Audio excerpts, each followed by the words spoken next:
The air above Addis Ababa shimmered one evening. Drones, they called them, dancing in formation. They painted fleeting pictures against the vast, dark canvas.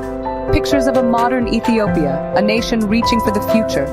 The lights spoke of innovation, of progress. Many watched, perhaps with a flicker of hope, or a moment of distraction from the quiet hum of daily life. But beneath this spectacle of light, a different reality breathed. It was a reality whispered in homes, in quiet market corners. It was a truth felt in the gnawing emptiness of stomachs. The dazzling display above could not fully mask the shadows lengthening on the ground. This Ethiopia, the one lived day by day, felt the strain of an unspoken emergency. A crisis that did not make the grand displays, but settled heavily in the hearts of its people. An unease had begun to spread, subtle at first, like the scent of rain before a storm. People felt it in the rising cost of bread, in the thinning of their purses. The official story spoke of growth, of development, yet the ground beneath their feet felt less steady.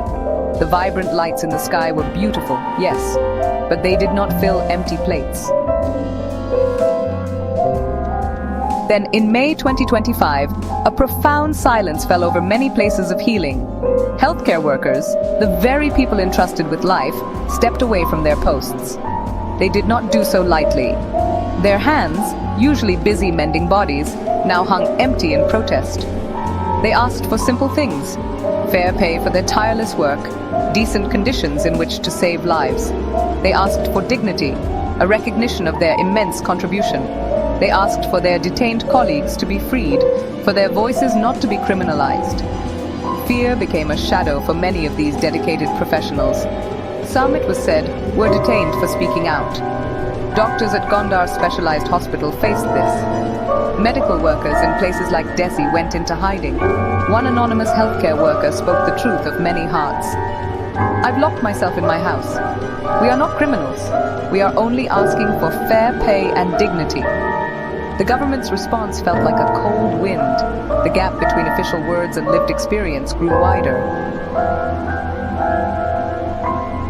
The strike sent ripples of distress through the nation's healthcare system. Great hospitals, names once synonymous with healing, felt the strain. Tikurambesa, Specialized Hospital, Ada Comprehensive, Yakatit 12, a Sela Referral Hospital, all were affected. Reports emerged of emergency departments closing their doors in several regions. The places people ran to in their most vulnerable moments were themselves becoming vulnerable. The heart of the nation's care system was showing signs of a deep, troubling ailment, a sickness born of neglect. Inside these institutions, the crisis was starkly visible. Even before the strike, resources were dwindling. Shelves in pharmacies were often bare. Essential equipment lay broken, unrepaired. Wards became overcrowded, with patients sometimes lying on floors, waiting for care that was stretched too thin.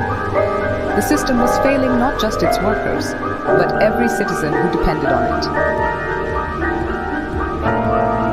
Beyond the hospital walls, another quieter struggle was unfolding.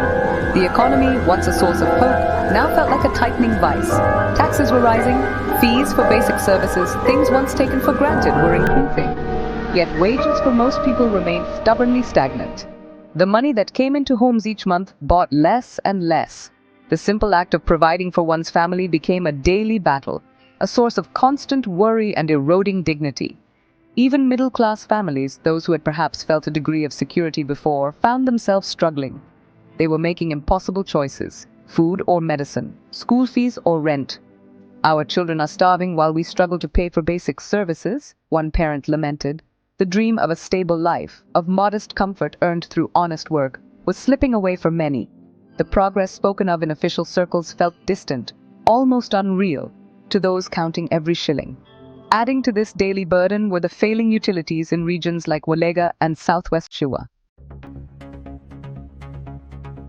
From the quiet corners of homes, from the strained corridors of hospitals, from the darkened streets, the voices began to rise.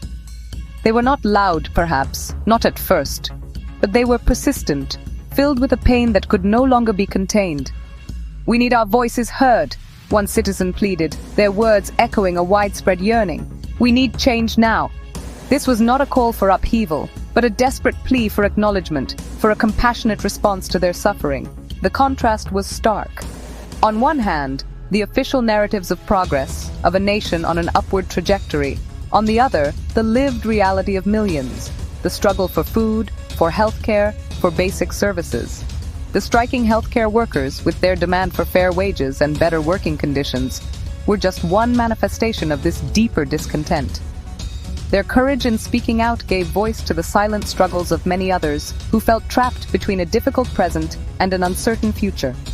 The desire for a better future, especially for the children, remained a powerful, unyielding force. Our children deserve a future with opportunities, not hardships, another voice declared. This was not about demanding the impossible.